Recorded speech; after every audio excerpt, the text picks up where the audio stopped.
my dream is to be involved in like the creation of a Lego set. Like that's just it for me. It's not.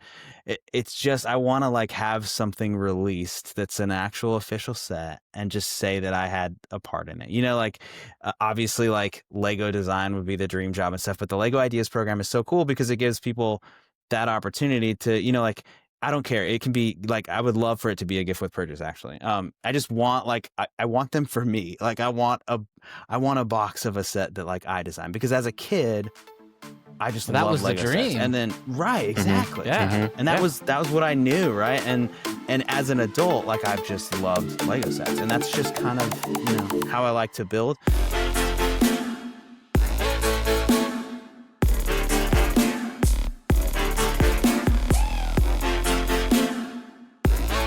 Hello, bricks, chicks, and minifigures. You are listening to AFOLs Welcome, where we talk about all things Lego from the perspective of two adult collectors. We're your co-host. I'm Grinch. And I'm West.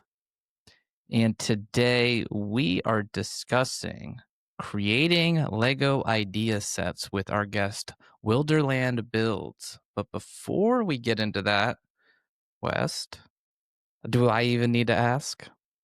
You don't, Grinch. You don't. I don't have my access to my full collection. So right now things are pretty quiet on the Western Front. So yeah, I'll leave it there.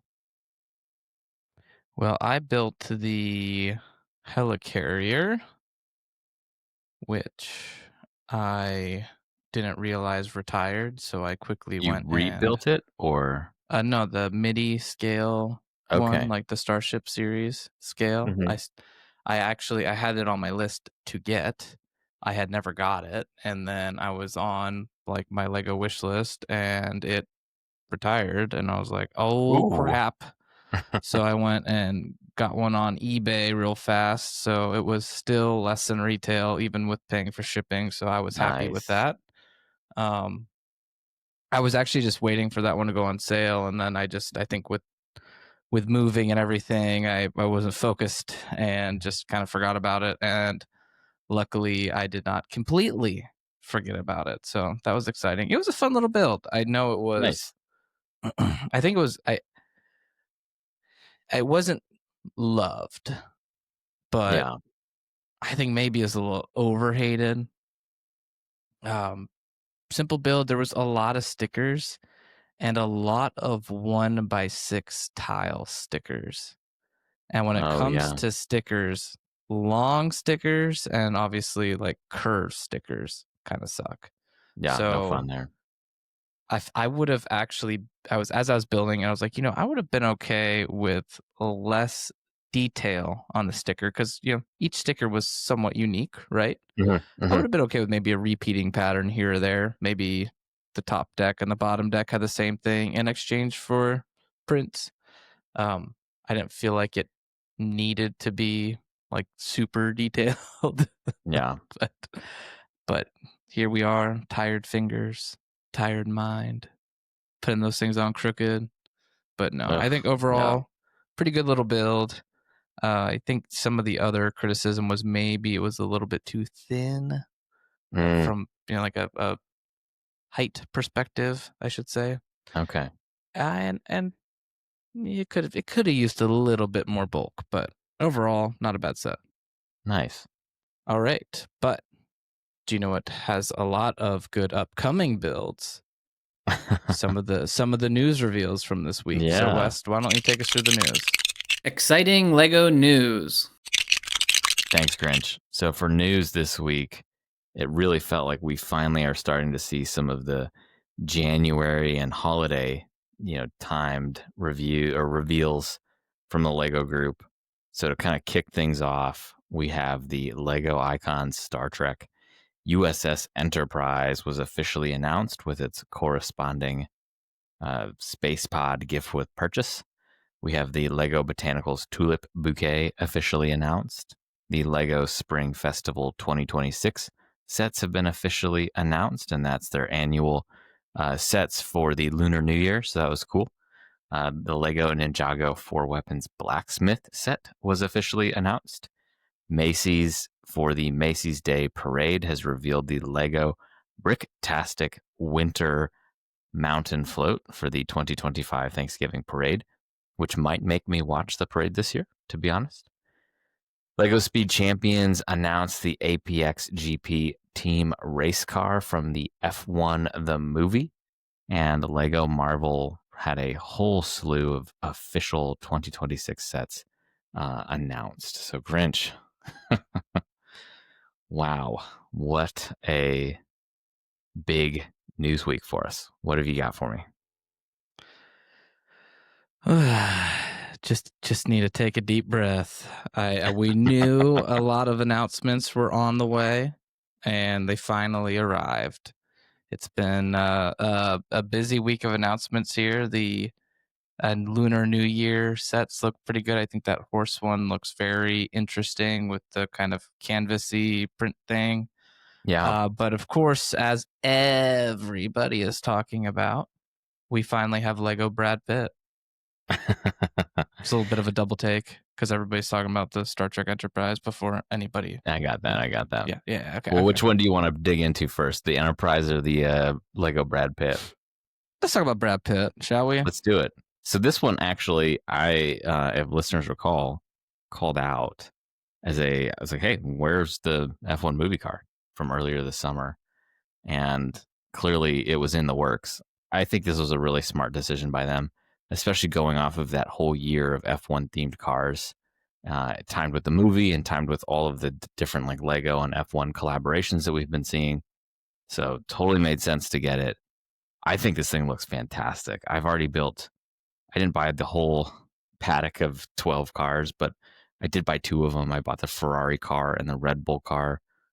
These are really fun vehicles because while they look very similar, there's some really small and intricate differences in each vehicle that's kind of unique to the building experience. And this one definitely looks to be bringing its own unique building styles and differences to this model itself. So too many figures are really cool to get a Lego Brad Pitt. I think that's pretty exciting. You know, put that next to your Lego James Bond, right? In terms of like interesting Lego movie figures that have been created. So I'm excited for this one. I think this will be a early easy buy for me. What about you, Grinch? As I've said before, I'm not like a huge F1 fan, but the set looks good. I like Lego, and I like good Lego set.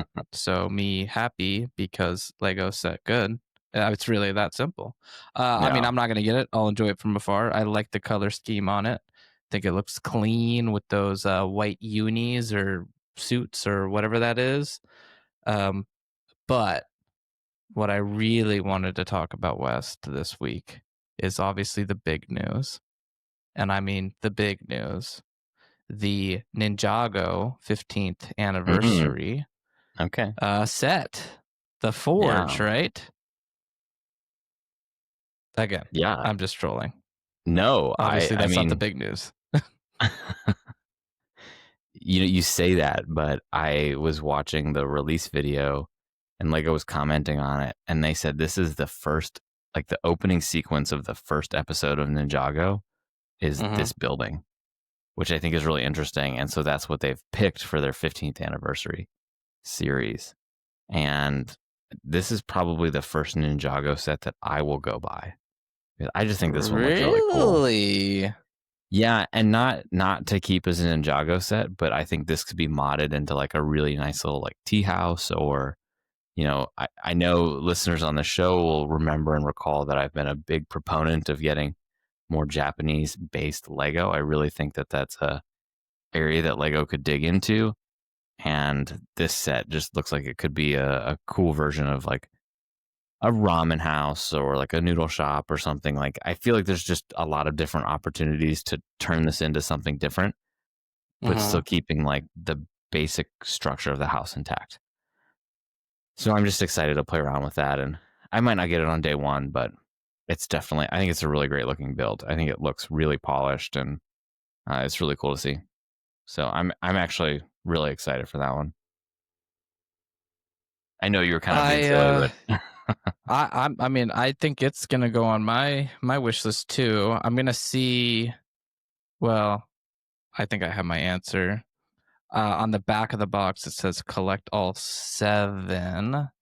It looks like there's going to be a like 15th anniversary kind of special fig here. So I may wait until those other sets are announced, see which one I like the most, go get that one, which my guess is it's probably this one, right? And then I'll get the figs on Bricklink. Yeah. And I'll Nice. get, the 7 collectible figs for the 15th anniversary. And I just wanted to say and remind the listeners, this is exactly why we do not cover leaks, because I believe originally when this set leaked, it was believed that it would be a new Ninjago city structure. So part of the reason we don't do that. Yeah, absolutely. But now, West, I think it's time we chatted through the real big in the room. It is Yeah, finally here. the Marvel It 2026 comes sets were in revealed. peace. Ghost Rider. I don't know what Ghost Rider has on Lego recently, but there was like one minifigure for like 10 years of the Ghost Rider, and all of a sudden there's like, I think this is the 4th or 5th now, maybe even the 6th that we've got in the past like 6 years. So staying power of Ghost Rider, yeah. Some huge Ghost Rider fan. Is not even in like the Marvel meta right now or cultural zeitgeist. I mean, Ghost Rider is like more irrelevant than, I was going to say Blade, but yeah, I know they're coming out with the new Blade movie. I mean, it's irrelevant. So, almost as irrelevant as like, I don't know. I feel like they've done everybody in Marvel, so somebody's going to be like, oh, that person's relevant, but there's a few relevant heroes irrelevant heroes. But the Daily Bugle, let's talk Daily Bugle. I was going to say, let's talk about like the real, I actually really like this set. I know you like the set. There's the Venomized Captain America. I think I called it like a year ago. I was like, oh, are we going to start to see more and more of these Venomized characters? It looks like that's the case. I was actually pleasantly surprised with the price on this set, because I believe it's $99. And I know there's some price to part Chads out there that are saying like, great, that's terrible. That's not even 10 cents. But the Oscorp Tower had a similar piece count and was also priced at like $130. So I when I first saw this, I was like, oh, it's gonna be $130. And it's not. It's 100. I don't know if that's just because obviously there's a better version of the Daily Bugle out there. I think that just retired, right? So, or is about to retire. So is that part of this? But I know you really like the set. What do you like about it? Yeah, I mean, I really like the facade of the building, to be honest. It's clean. From an architecture perspective, it kind of, unlike the Daily Bugle, the big Daily Bugle set, that one kind of looks more like a steel and glass skyscraper built around like a central, steel structure, kind of what we would call like a traditional skyscraper, and kind of featured maybe like some international style of architecture. This one is more of like a brick skyscraper that we would think of from like the early 1900s. So it feels very New York, feels very, just, it's a different take on the Daily Bugle Tower. And I just think it looks wonderful. And again, I don't see this one necessarily as like a complete set that I don't want to touch. I see this one as a set that I want to take and turn into like a modular building again. And I really like the look of this one. And yeah, that's really it. The minifigures are great. Always love sets with Miles Morales in them. So I know we have the CMF series that's currently out based off of the movie that came out 3 years ago. Maybe we'll get a sequel when Sony can get its act together. Who knows? Sony finally made like a good Marvel property, and right, and then they've just screwed the pooch on part 2. Let's do Morbius 2 instead.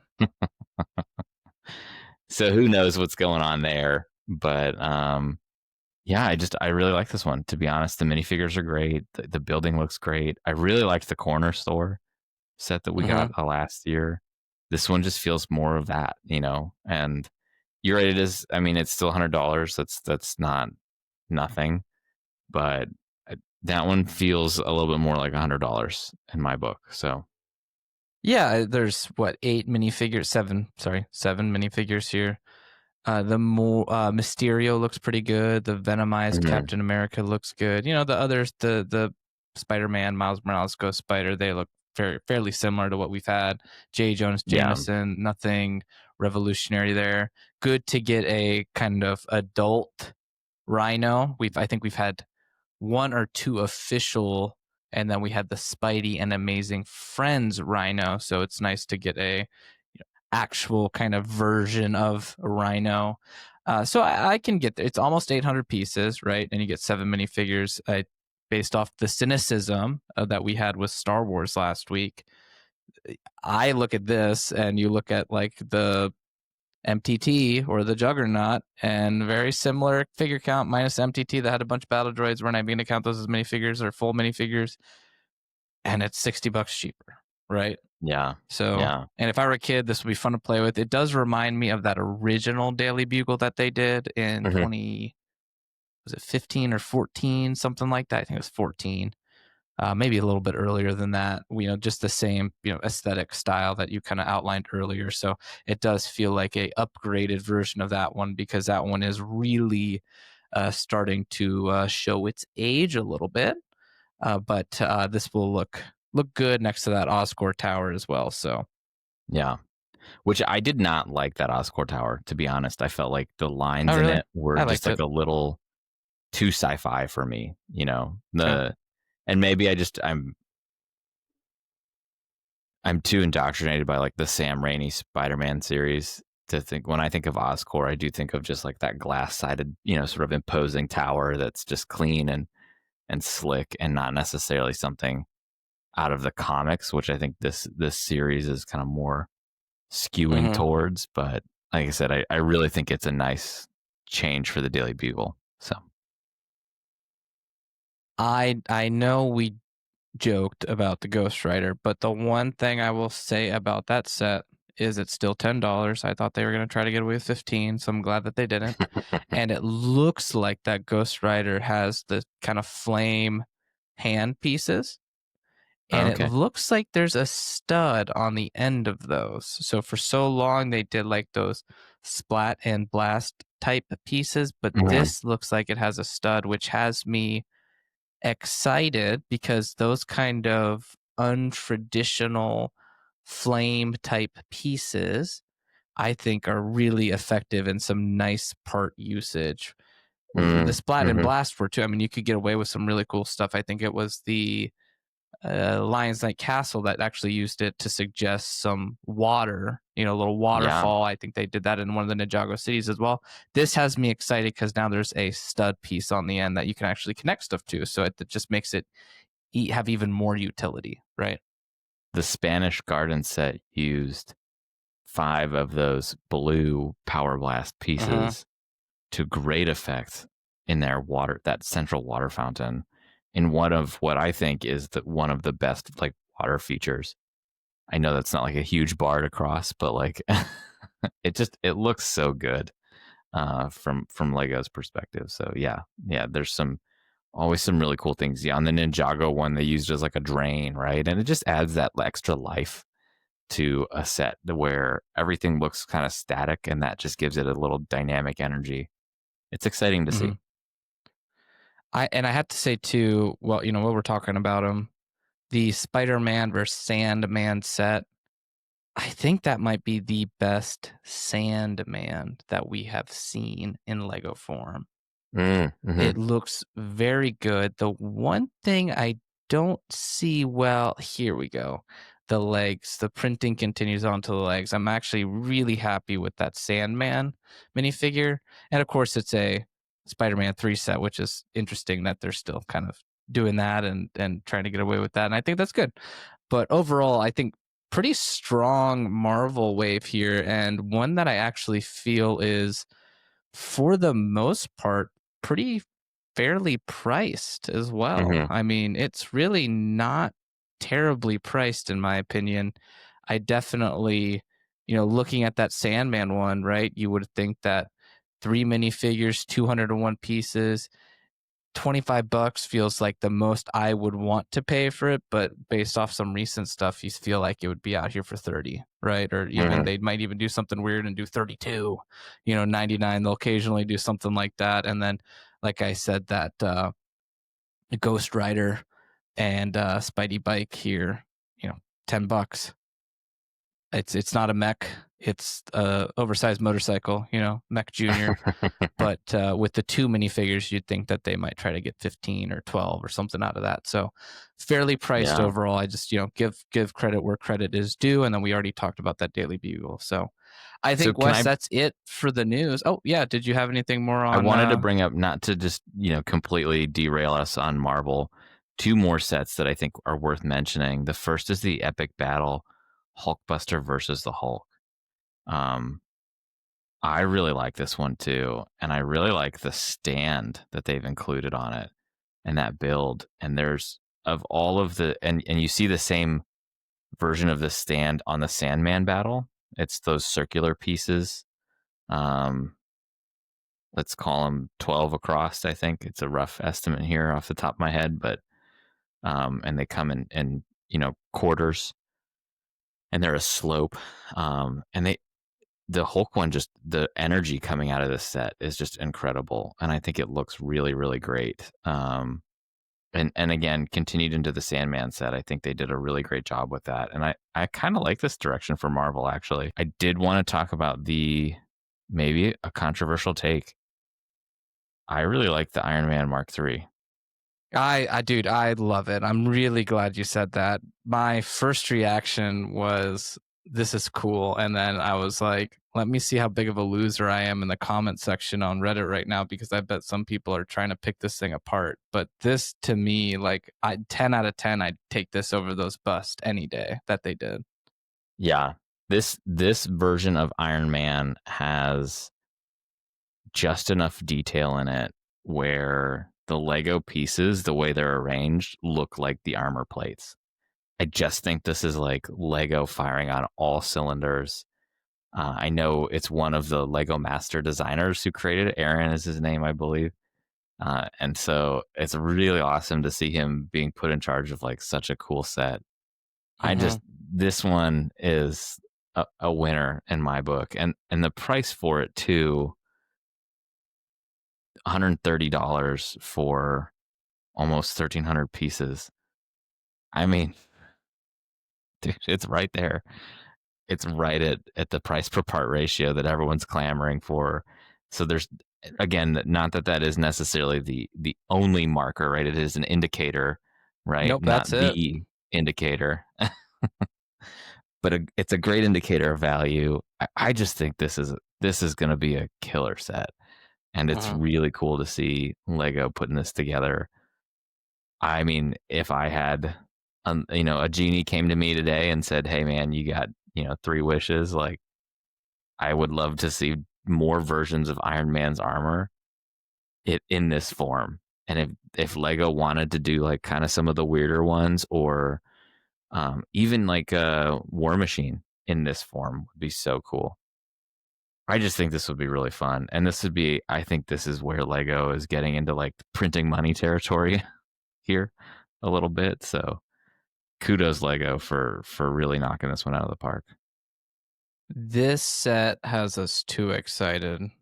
No, I'm just kidding. I love it. I really do. I'll give them like 2 or 3. I don't know if we need, 5 different Iron Mans, that are all, we don't need brickheads of, I think as a one-off, it's good. I'm glad you're excited for it though. The question I have is are you going to get it? No, but I mean, I really like it. Yeah. So I think my Marvel sets, and I've already talked through it, are probably the Daily Bugle and then the Train, the from earlier this year. I just think those are awesome sets. So not usually one to dip my toes into the Marvel pool, but I will be doing that this year for sure. All right, West. I think it's time we head over to the rest of the news. Let's talk about Star Trek. We've seen the leaks. Overall, they kind of, for the most part, this was kept pretty under wraps. I mean, we knew it was coming, right? So no, but it wasn't really leaked a few days before, like we've seen, right? There was a couple minifigures that got out there, but for the most part, it was revealed today. So they did keep that part under wrap. They did tease it, right? So we knew it was coming. Right. So right. Yeah, like I said, we knew it was coming, but typically there's somebody gets a photo of a box that was put onto the shelf, a week early, or you see the live stream reveal, you get a screenshot of it, a week or two early, so it's on overall, some shelf in like a Turkish Lego store or something. Yep. Yep. Yeah. No, I mean, I'll say my piece with this one, Grinch. It's Your another piece. $400 Lego set. It is. Like, I don't have the budget to keep buying, multiple $400 Lego sets a year as much as I would love to. It doesn't matter how cool or how great they are. And I mean, it's fine. Star Trek is cool. I think it's interesting that of all the series, they go with Star Trek: The Next Generation, I think is what it is. The one with Picard. I don't remember. Or no, I'm not a Trekkie. It is. But I feel like, especially with the gift with purchase, right? Like having a William Shatner figure or a Chris Pine Captain Kirk would feel very doable. I don't know. I talked to somebody today in my class, and he's like, I'll definitely get it. He sort of said reluctantly. And then he's like, but I wish they would have done like a bridge or something of the Enterprise. He's like, I think that would have been really cool. Yeah. Who knows? I don't know, man. Maybe they will. It looks great. Like, it's a fantastic model. It looks good. I'm not a Trekkie, so I'm not gonna. If this were a $60, and I'm not saying if this were, but if it were a $60 set, 80 pieces, $40, whatever, and I was at the Lego store and I was like, I just really want to build something, I might get it, right? But $400 of an IP that I'm not a Trekkie. I'm just not. I've honestly, I've never even seen Star Trek: The Next Generation. Obviously, there's a lot of people that have and are very excited about this set, and I love that journey for them. That's that's great. Yeah, love that for you, Jan. But overall, I can appreciate a really nice Lego set when I see it. If I were a Trekkie, I'd be very excited. It does feel like a one and done.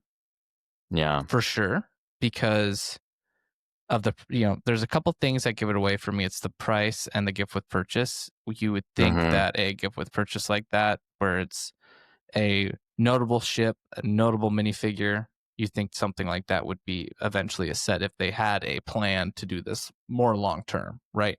This really feels like this is kind of going to be it. I wouldn't be surprised if it maybe followed a similar track or trek as like Back to the Future, where we got a DeLorean, and then in a few years you maybe got a different scale DeLorean, right? And something like Ghostbusters, where it's just kind of a one-off set every 5 years versus a evergreen type theme. Let me throw this possibility out there. Much like we've gotten those MIDI scale ships in Star Wars at like the $60 range, right? Like, I think the Enterprise and maybe some of the other capital ships in the Star Trek universe could really be done in that $60, $70 MIDI scale pretty effectively. Again, not a Trekkie, so like I know of the Enterprise and I don't really know of the other ones. but I know they exist. I know we saw them in some of the movies. And they'll kind of have the disc and engine kind of configuration, but I know there's some really interesting and unique designs there. So like, I think that could totally be a thing. No, Yeah. but Yeah, to your but point, I just right? 3 years down the road, maybe. 4 yeah, years and I down don't the know if they're road. going to do a full series of that, right? They'll see how this sells. I think this will sell well enough for the big Trekkie to get it, but not well enough for your average AFOL to get it, right? Just because, like we said, it's another $400 set. So I think there's enough here for Trekkies to be very, very happy. Yeah. All right. Well, that was the robust news for the week. Why don't we go ahead and head over to today's topic? Today's topic. All right. So, as I mentioned up top today, we are talking with Wilderland Builds, also known as Jarrett. And you've had quite the story. Welcome to the podcast. We're excited to have you on. Yeah, thanks, guys. Looking forward to it for sure. So we met at Brick Fair. You were one of my table mates, and I have to say, right from the start here, West, I called you and I talked to you and I said, this guy is displaying next to us really, really well, really clean. He's got display cases over his builds. It's really nicely polished. I said, I just appreciate small details like that. And Jarrett, that was you. So welcome to the show. True story. What's your AFOL story? Yeah, I mean, tell us about how did you become an AFOL? Yeah, man. I mean, I became an AFOL because I grew up. I was a Lego kid my entire life. It's the same story as everyone, but that was my thing growing up.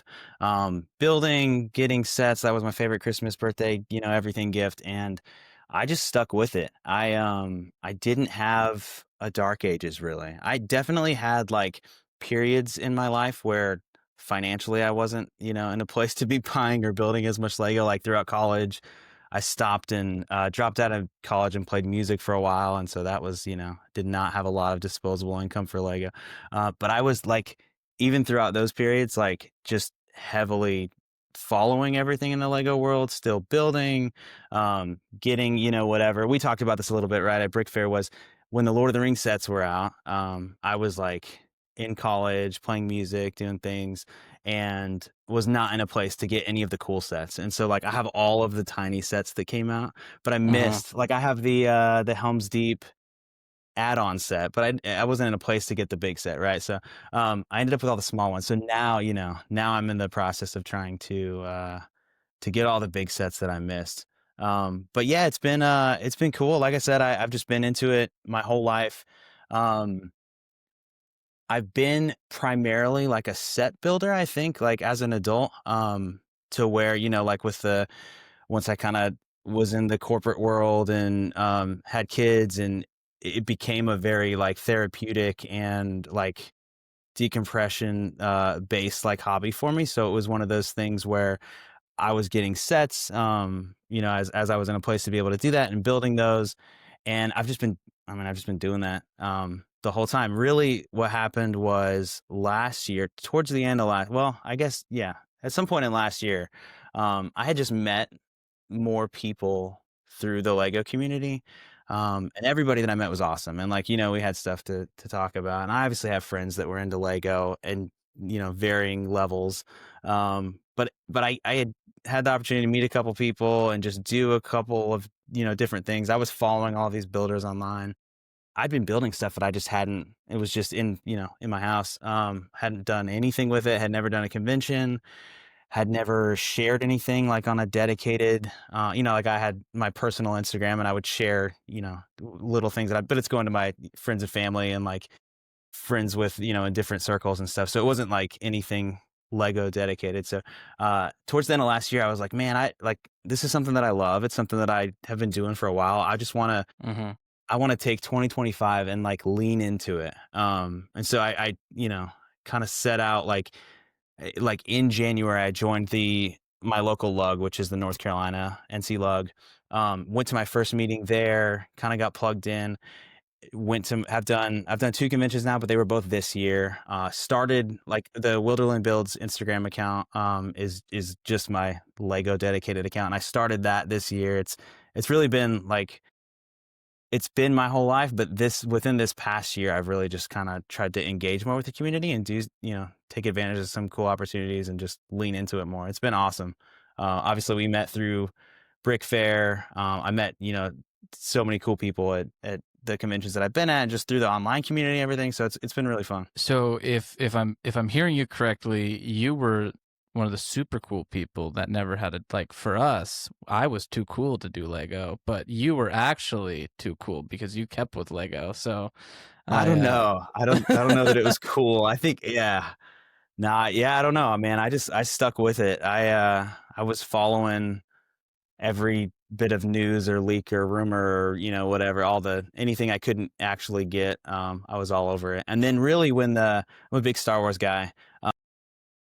Really when the like Disney Star Wars stuff, all the hype around that, like the acquisition and all of those like lines and sets, I had just kind of landed like my first like corporate job, and it was like Force Awakens sets, Rebel sets, Rogue One, Solo, like all this. I was like, oh my gosh, I got most of those, and it's been a constant throughout my life for sure. And you even interviewed for Lego Masters at one point, right? And got pretty far along in the process. Yeah. My brother and I, and he's quite a bit younger than me, but my brother and I have similar stories with Lego. All of our childhood Lego is like mixed together. So that's one thing where it's like the stuff that I have is all, like adult acquired Lego. Cause we have like between all my siblings, all that stuff's together, and it's to a point where it's there. You can't go through it. Like I can find minifigs that I know maybe are mine, but beyond that, it's just endless amounts of Lego. But yeah, so my youngest brother and I went through the application process. That's just another thing where it was like, I didn't really know, I guess going into this year, I just knew that I wanted to engage in the hobby more outside of, just building stuff in my room.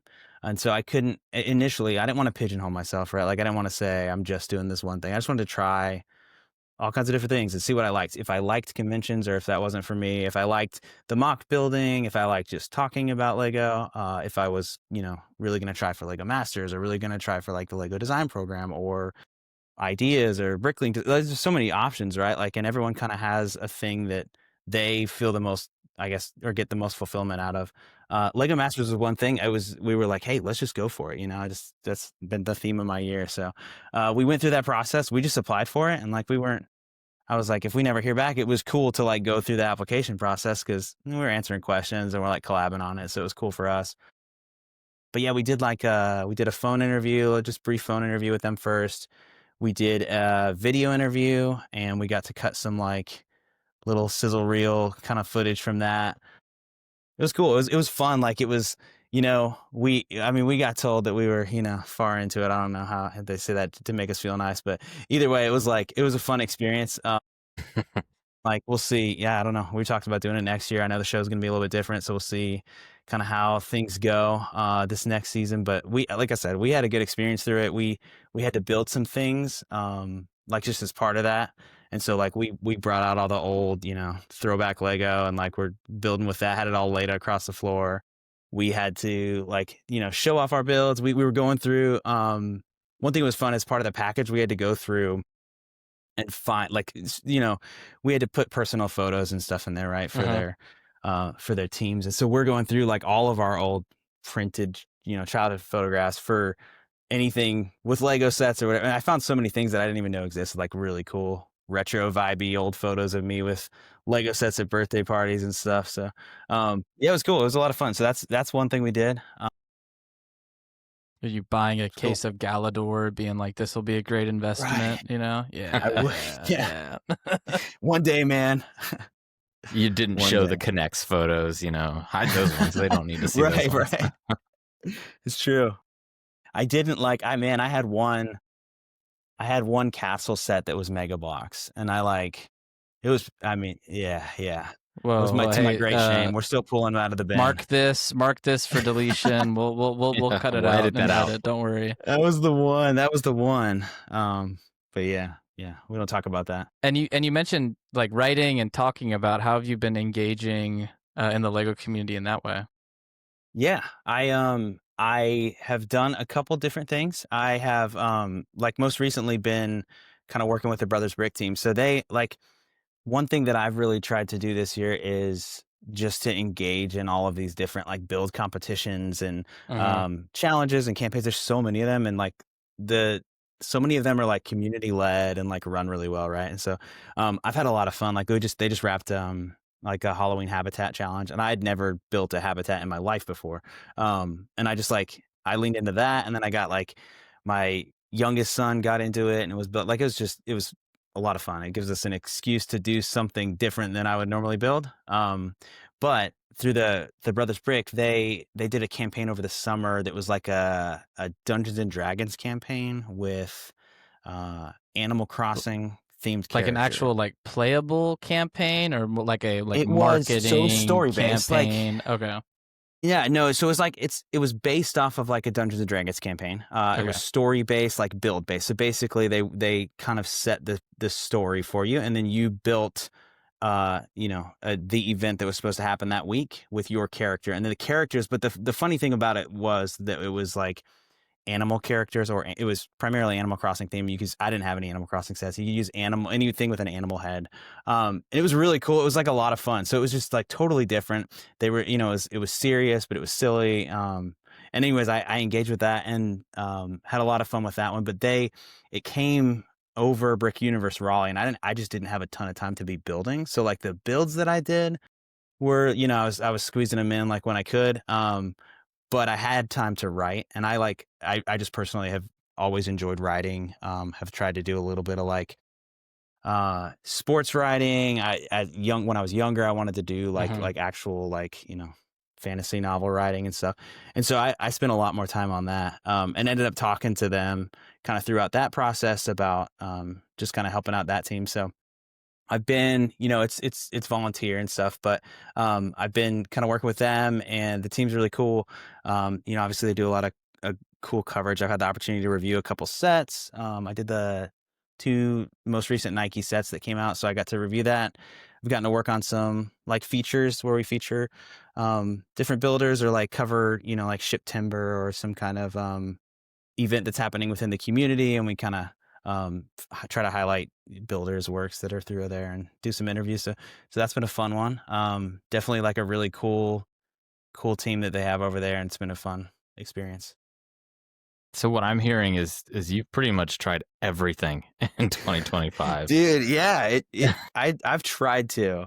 I don't know that I'll do it all again next year. Like the goal is to like figure out, what do I love? Like Yeah. there have been a couple times where it's like, man, I'm taking on quite a bit. But it's been fun. Like I said, I'm just trying. There's so many people that I've followed in this space for so long, right? Like, and there's just so many different things that you can do, and it's really about what brings you the most joy, or what you think is important, and that's what I've been trying to find. So I've enjoyed doing all of it. So that's going to be the unfortunate part, is I haven't had anything where I'm like, I didn't really like doing that. I'm like, oh man, I love all this. So I might just keep doing everything. But yeah, I've been doing I've done Lego Ideas. Brick League Designer Program is the one that I have not yet gone after, primarily just because it's digital, and I like to build physically. But Mm-hmm. aside from that, yeah, I've been all over. Well, I was gonna ask, like, of all of these experiences, which one kind of, spoke to you the most in reflection throughout the year? But it sounds like they've all been enjoyable, which totally makes sense. I mean, from the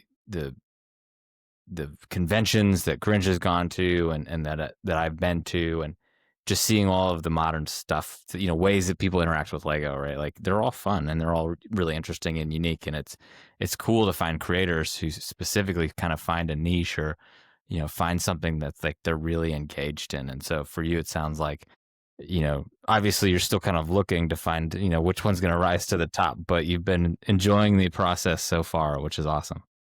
Yeah, it's been awesome. I'm not jaded about anything yet, so it's been good. I will say I think like just building creatively is something that Mm-hmm. I find like the most like I guess, I don't know, joy, fulfillment out of. And so that's something that like I think will always be at the forefront for me. In addition to, whatever else I'm working on.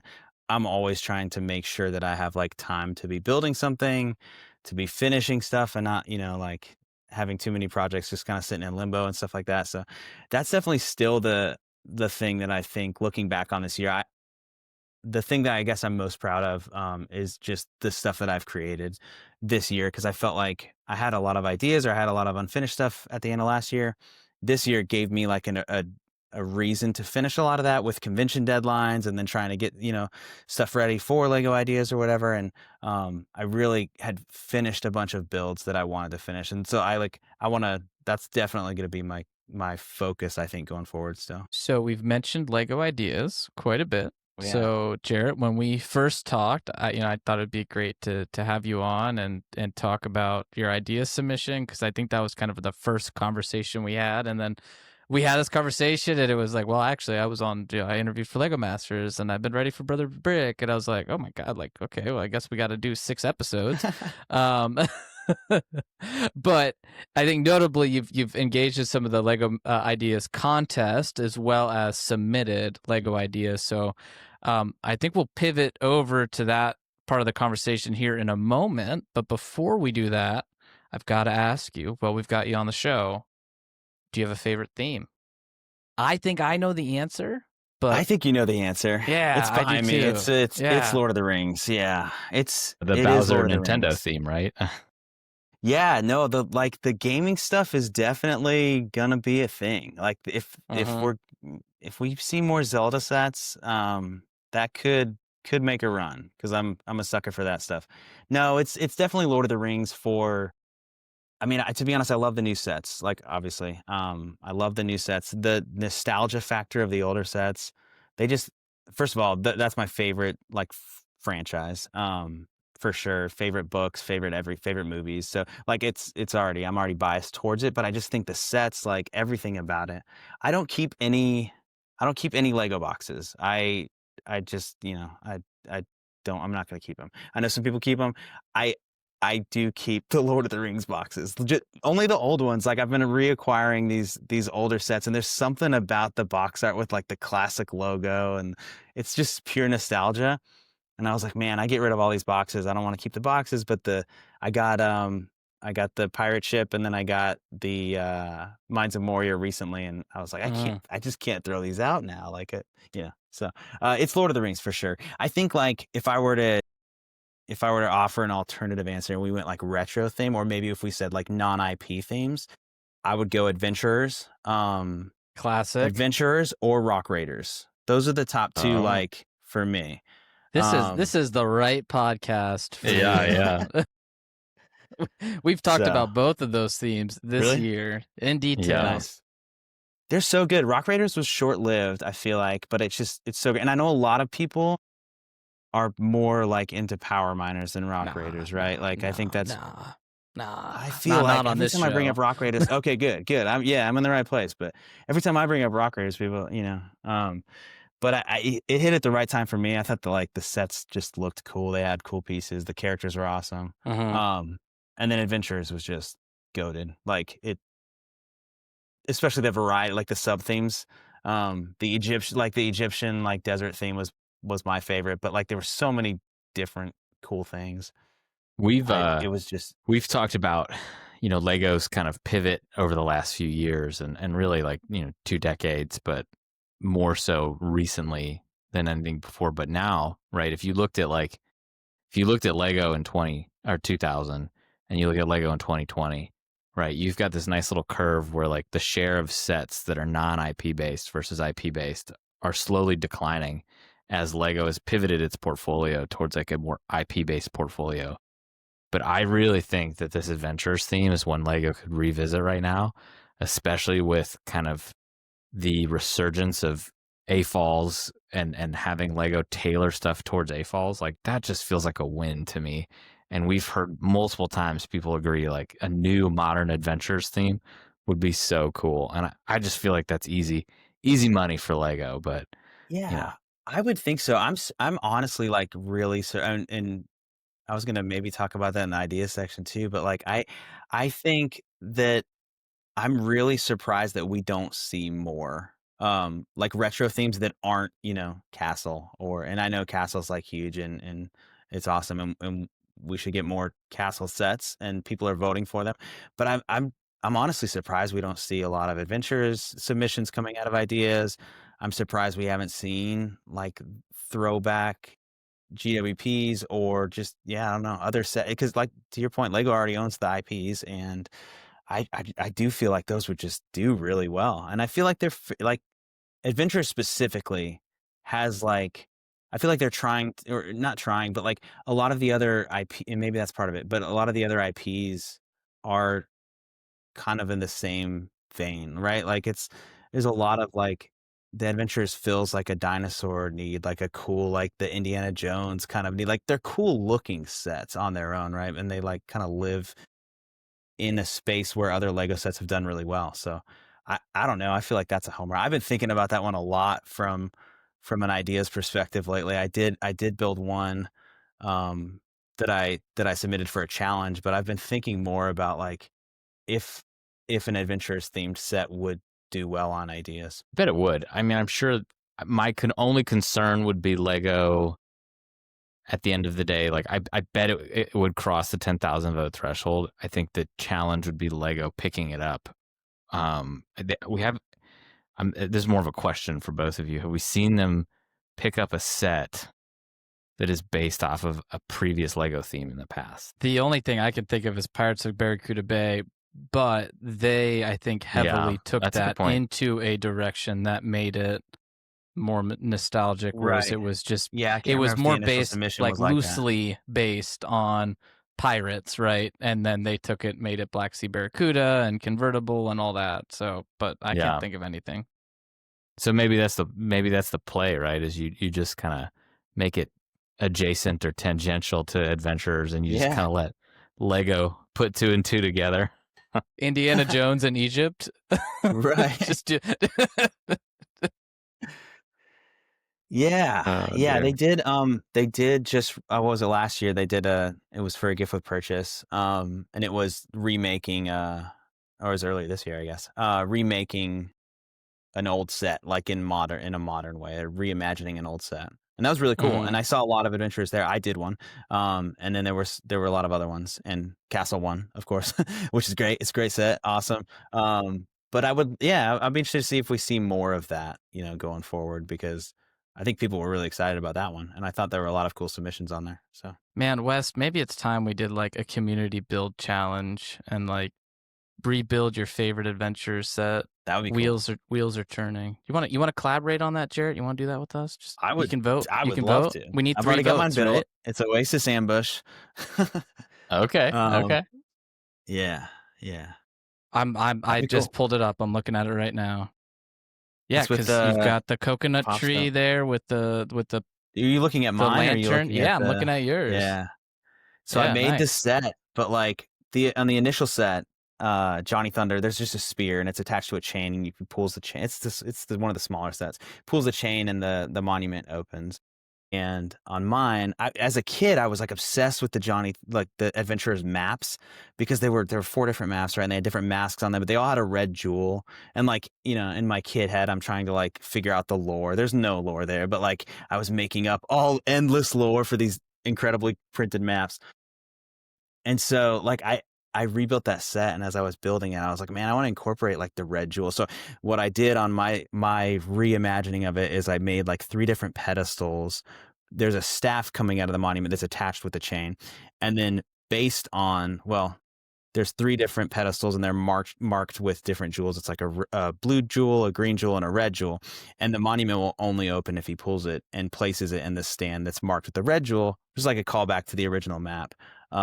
Which I thought was cool. But it was like that kind of thing where it's like, let's make this set, let's make it true to the original set, but we need to, give some modern like build techniques and like, make it look a little more modern and filled out. So I was pretty happy with it, to be honest. I kept the masonry, the profile bricks. Yeah. I mean, yeah. I did. I did. Try to Yeah. keep it at a similar piece count. I used, I think, 4 or 5 pieces from like the actual set, like my childhood version of the set, like the printed, because those prints on the Adventurous theme sets were so cool. But yeah, it was a fun one. I think, like I said, I'd be down. That would be cool. I can just see like a Higgins boat, like river boat, with like an old Jeep in the middle of it or something, and that could be like part of the Amazon series or something, or you Yeah. could do like Johnny Thunder's Seaplane Base, or so many different versions of some really neat ideas there. Yeah, you could. Opportunities are So, endless. do you have a favorite set? I do, and It sounds like it's a Johnny Thunder set, but maybe I it's mean, just I special wish in this instance. it could be. I didn't have like the big sets, and there were some cool sets that were out. I hate to be that guy because I know I'm not the first person to say this, but it's Rivendell. Yeah. Rivendell is it for me. I have like obviously a ton of sets that are nostalgic and stuff, but I think like in terms of best set, Rivendell checks every single box that I have.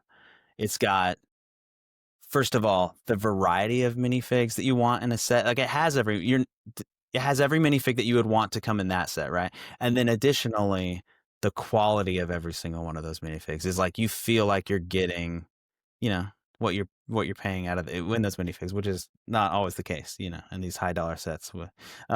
But with Rivendell specifically, I feel like you're getting like it's just great. The build experience for me felt like it felt different. Have either of you guys built it? Oh, yes. I think Grinch has, yeah. Okay. I don't own any Yes. of the Lord of the Rings, so I Gotcha. I view those from afar.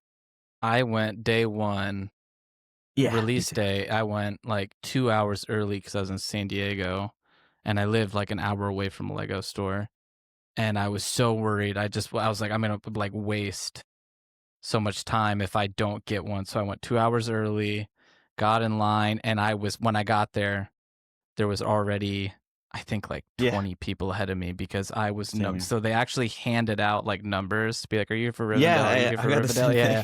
And so I was like number 21, but like she was handing them out and I'm like, oh God, that stack is getting so thin, like it's getting thinner and thinner. And then I was like, she handed out 20. I'm like, oh, there's no way. And then she like pulled out another stack and I was like, oh my God, okay, I'm 21. We got it. That's awesome. It was awesome. Yeah, so you probably agree. The build experience on that set felt different to me. The way that you build it, like you literally are kind of just building it left to right. It's almost like the scene is coming together as you build it, and nothing in it ever felt like repetitive or tedious, or like even like obviously the roof tiles seem like even the roof. I don't know that was the most enjoyable. And sometimes like it's not gonna be enjoyable. I'm not saying every single set has to have that experience because a lot of sets need like some crazy technic, like base to it or something. But for whatever reason with that set, like every part of it, I'm of course watching the full trilogy through as I build that set, as you should. But I had just perfect experience with that set. So that's it for me. Number one. I think that set is so special because I don't remember the exact piece count, but like how often you get like a 5,000 piece set that is so diverse in how you build it. Because each section of it is, the left side is more of a tower. The middle side is more like intricate lattice work plus some terrain. The right side is much more terrain and kind of natural roots and a waterfall and the bridge and then some kind of intricate structure. You just don't get that. If you build It's true, yeah. Eiffel Tower, it's just the same thing times 4, right? One side, 2 side, 3 side, 4 side. With this, it's really just a very different experience. Yeah, I didn't think about that.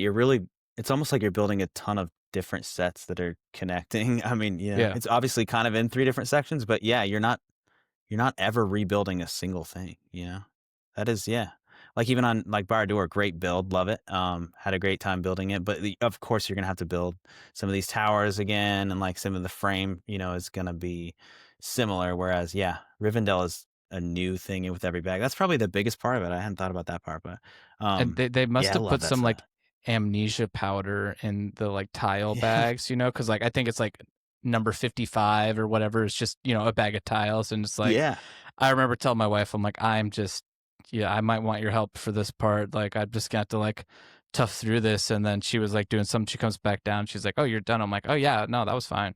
Yeah, I don't know. I remember looking at that and be like, oh, that's gonna suck. And then when I built it, I was like, oh, that was fine. I Done. don't know. Done. I think it broke it up a little bit. Yeah, the first side had secretly like a third of it already. So by Right. the time you got tired with it over there, you were moving on to the base of the next thing. And then you did it kind of, you did the front awning, and then you did the first part of the roof, and then did something else. And then, yeah.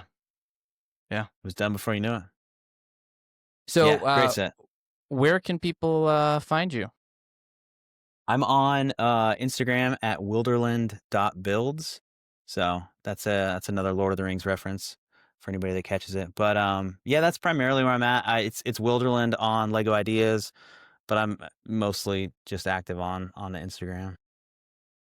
Well, we will link your Instagram and your Lego Ideas submission in the description of this episode. So please, listeners, go check that out and vote for it if you like the Magic School Bus. But speaking of the Magic School Bus, hey, Jarrett, do you currently have any Lego Idea submissions online?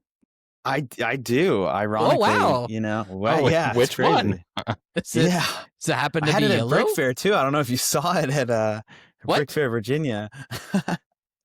No, I've got two up right now that are product ideas. And the big, I mean, they're both things that I have built, for fun because I like them. But the one that's we're about halfway there. It's the Magic School Bus. So we're at, I think, 4,300 something supporters. Obviously, everyone knows the deal. We have to get to 10,000. We get some additional time once we hit 5,000. So we're getting close to that halfway mark.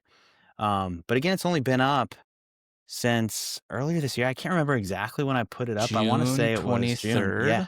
I'm Okay, I not was a gonna say creeper. right before. I just had it up here preparing for the Perfect. episode. Yep. No, yeah, it was I got it. Yeah, so it's doing all right. We've got plenty of time. It definitely kind of got a lot of support right off the bat, which is really cool because it coincided with Brick Universe Raleigh, and then my local BAM store was being interviewed about that on the news, local news, and so they brought the build onto the news, which was cool. I had just finished it up. I was making changes to it, but I got it submitted, and then I brought it to Brick Fair. Obviously, that's a fun one. So I think I talked about it earlier, but Lego Ideas did a 90s throwback challenge, and that was one of the first things that I engaged with at the beginning of the year, because I was looking for things where my dream is to be involved in the creation of a Lego set. That's just it for me. It's not it's just I want to have something released that's an actual official set and just say that I had a part in it.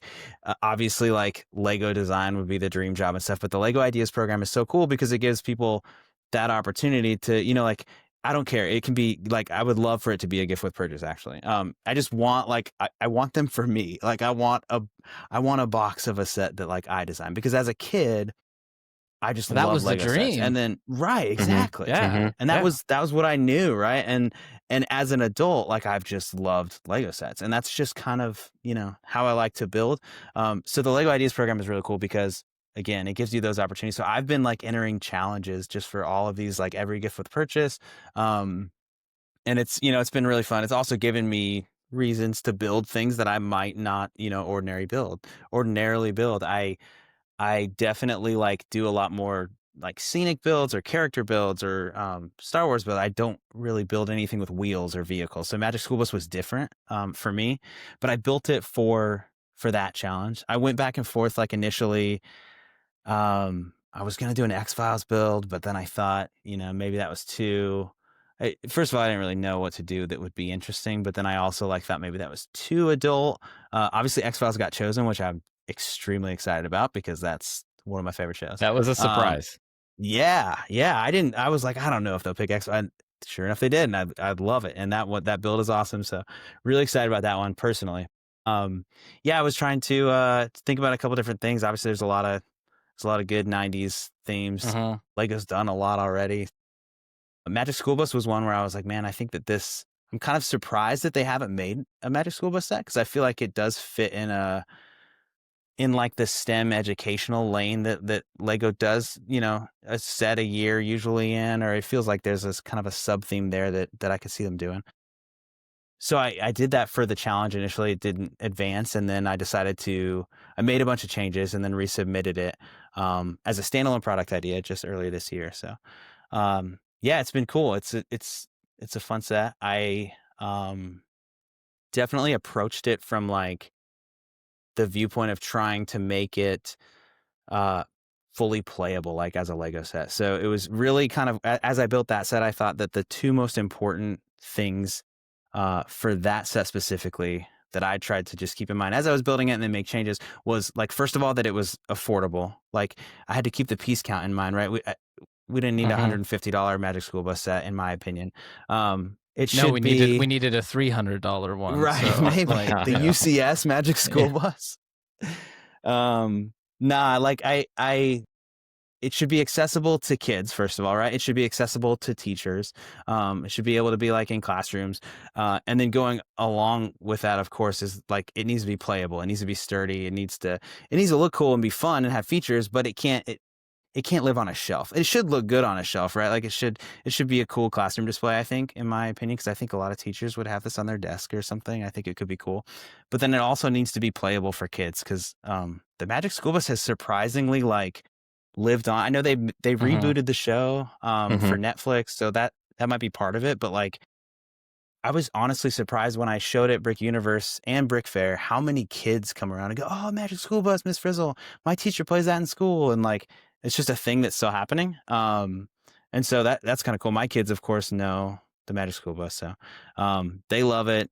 That was a big part of like the design of that set, was letting like me building it and then giving it to them to play with and letting them poke holes in everything and figure out, like, when do the wheels start to break off? Like, what doesn't work when I made it so you can swap out the kind of like the wings of the bus to be the standard bus, and then like the space version, which is like the logo of the show.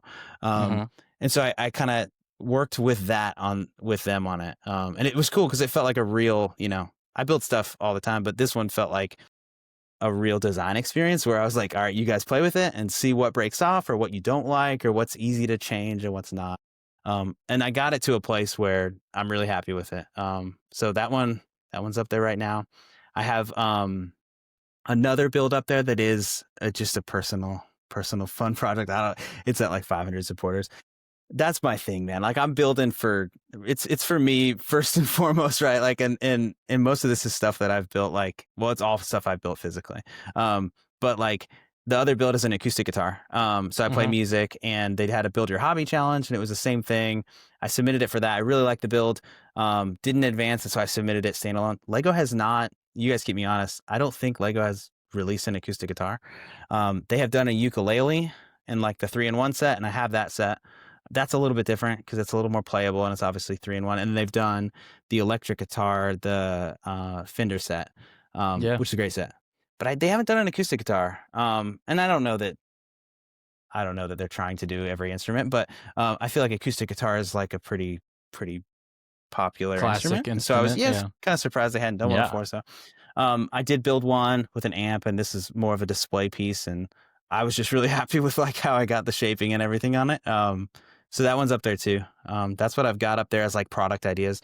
I've been just building and entering other challenges and things as they come through, just because they kind of give me prompts of, ideas of new stuff to build. And then I kind of decide if I want to submit it separately after that. Well, I mean, you describing how you were sort of testing and troubleshooting your Magic School Bus was funny, right? Because you mentioned everything that I think Lego has mentioned in the past about what they consider when they're building sets, right? So what came to mind as you were saying that, I was like, man, dude, leave something for Lego to do, right? Like, yeah, it's true. That's true. Or Lego, like, hire this dude, he's giving you these fully polished models. All you got to do is put it in a box and sell it to people at this point. So yeah, I definitely I just already think that way. Like, I don't know, almost everything that I build, even like personal mocks, like I tend to build more like a finished set, like I don't have unfinished backs on the stuff that I build. Try not like if stuff is not 100% sturdy or wobbly, it's just how I approach building. And I like certainly like hugely, I see some incredible builds that you can only get to look this way by having unfinished backs, or there's just like crazy stuff to get this like level of texture. And with my builds, I'm not going to like claim to have like the most technically advanced builds or like be using the most insane part usage or anything like that. But I do feel like pretty happy with the way that I kind of finish them, and even if there are display pieces, I try to make them feel like finished sets, because again, that's what I like about Lego. I like sets. I like the like quality of the build that you get out of it, right? And you don't have to like ever, worry about if something's just going to be completely falling apart or whatever. Like it's just generally you get the same level of experience, whether you're building one of the old, I say old now, but like these Lord of the Rings sets that I'm building, they're the same finished and the same like same as sturdy as the new sets that they're releasing. Yeah, I don't know. It's part of the fun for me for sure. Yeah, I'm not gonna lie and say that like doing actual Lego design is not like the dream job. If that yeah, I'm thinking about that as I go through all of this and trying to make sure I'm not just building stuff that I think looks good. I'm actually thinking about stuff that looks good and serves a purpose, but is also like a finished build. Well, and that's something funny too about Lego is that when you do see what they put together, you're right. I mean, there's always more detail that can be added in. There's always more ways to make them what maybe you would call polished or realistic, but you look at it wrong and it falls apart, or it isn't meant for little hands or big hands or whatever the case may be. And so I think there's just as much art that goes into Lego understanding the restraint side of that too than it is when it's like you've got every piece under your, like, and no shame to anyone who builds at that level, because there's some really impressive stuff going on in that kind of category of building, if you will. But I also think there is something to being able to kind of understand that fine line of like, when do I push the boundary here and when do I pull back a little bit? And when am I sacrificing that maybe realism for stability, right? As an example. Yeah.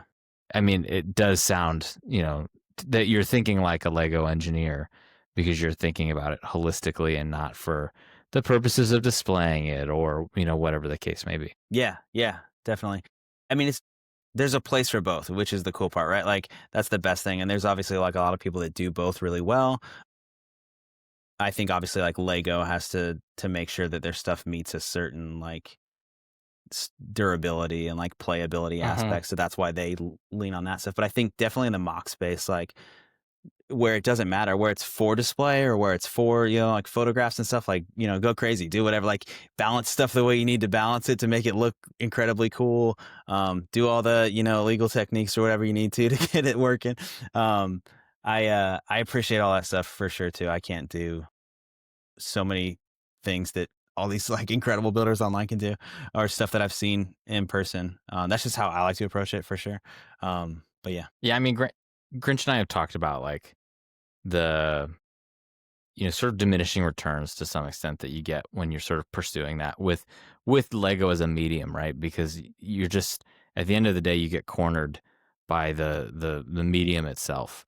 And the fact that like, you can't build at like a half brick scale, for example. And the limitations of Lego are such that sometimes if you're, I've seen some people do, their own version of Speed Champions, for example, and they'll push to get like a really realistic car with like working doors and stuff. But the hinge mechanism they have to build in that 8-wide Speed Champions car so that a door opens leaves like that entire section exposed. And it's like, well,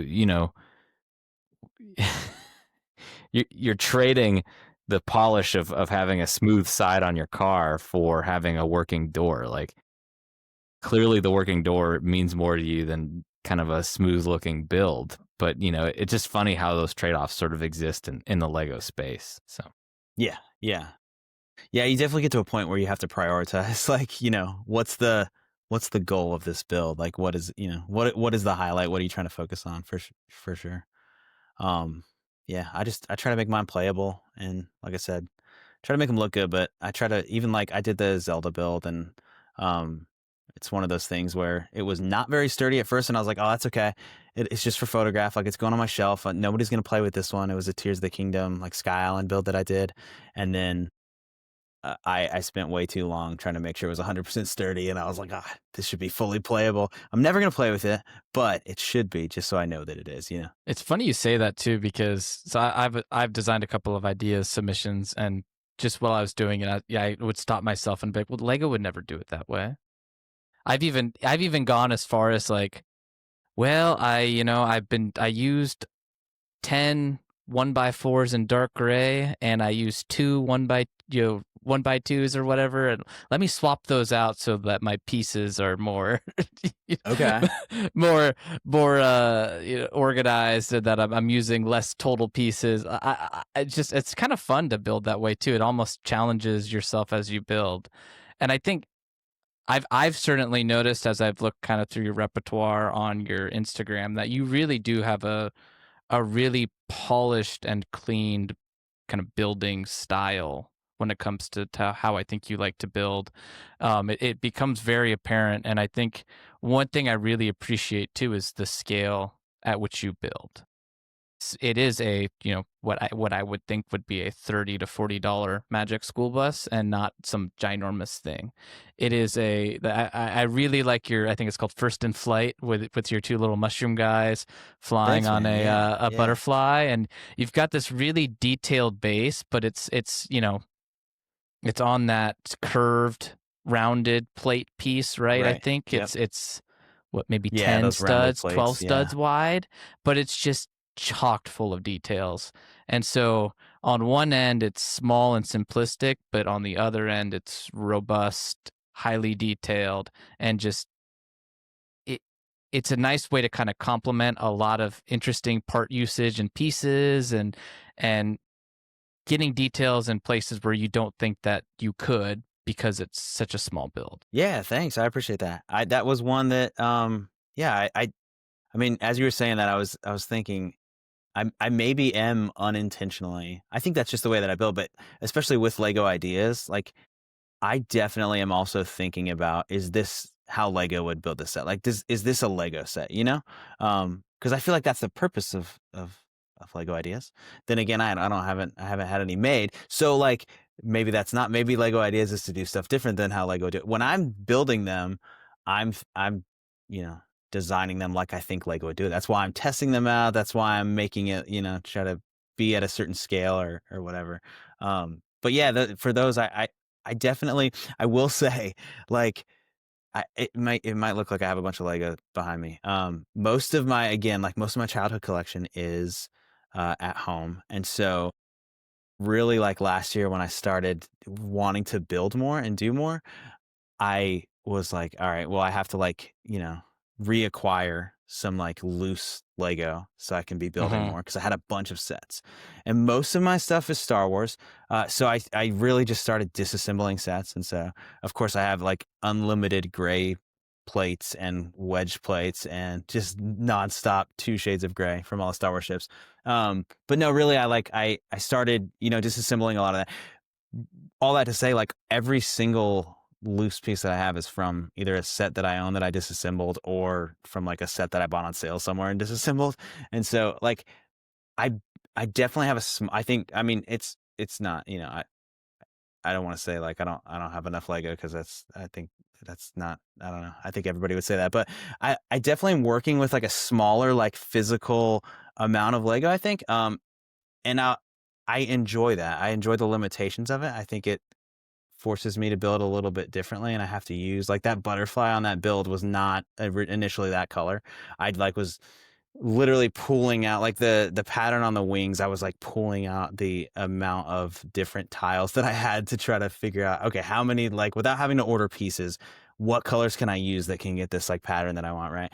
And so I enjoy that part of it, but that's part of the scale, right? Like I don't have the stuff to build like these crazy monstrous builds, which I would like to do. I would like to do one build. One thing that I've thought about, like, and have been trying to build is the Temple of Time from like the newer Zelda games. And so I started that, and then I just ran out of pieces like halfway through it. So that's like maybe a long-term thing. But yeah, I again, partly for like resources, but then also just like intentionality. I tend to build at like the scale. You remember I had all this stuff like in cases at these builds because they're all the same size and they all kind of fit in there. I like building. Like what I enjoy is getting these builds together. I like the photography aspect of it too. And so I like kind of building something with like a focal point in it, a story or a character that you're supposed to kind of be drawn to when you look at the build. And so I enjoy that process of it. And that kind of leads me towards a certain scale where it's not, I obviously hugely appreciate like the monster builds that like a lot of my friends and people I put together that are full of detail everywhere. Mine are generally more focused like in the center of the build where you're looking at a couple things and your eyes, kind of drawn to a portion of the build. That's why I think I also like, you and I were talking about a little bit, Grant, Grinch was at Brick Fair. Leak Your Lord of the alert. Rings build. What? I said leak alert. Oh no, you can just chop it out. We use my name all the time. But no, I at Brick Fair, your Lord of the Rings builds, man. Like I loved those builds, but they had the same, I think. I mean, different, but like we talked about this. When you look at those builds, I think like you're looking at the story, right? Like your eyes. There's detail happening there. There's a backdrop. It's really like you're taking in the whole scene, but you're really like focused on the characters that are kind of at the forefront of that, or like it's just a very focused, like clean build. And I like that. I like that style for sure. That's what I try to do as well. The other thing I've noticed, thank you for the nice words about my builds. Your check is in the mail. Okay, perfect. Yeah. Actually, that was an experience I think you might like as well, because I think it's the next iteration of designing a set. Is I sold those instructions, or they are for sale on Rebrickable, and so now I went from like trying to design a set from a Lego designer standpoint to trying to put it together instructionally, right? Where I was like, oh, actually. For your Magic School Bus, for example, your space one, the space version of it, like, those wings should really attach. They should be a sub build, and they should attach with one one click in. Yeah. For ease of building experience, right? And so that was kind of another way to think about some of that stuff. Is like, how does this actually fit into the instructions, and how can I design the set to make it a little bit easier? And I was gonna say, I think some of my favorite builds that you've done too, as I'm looking at them, are they're your micro fighters of Gandalf on a Guahir and Link on an N64 controller.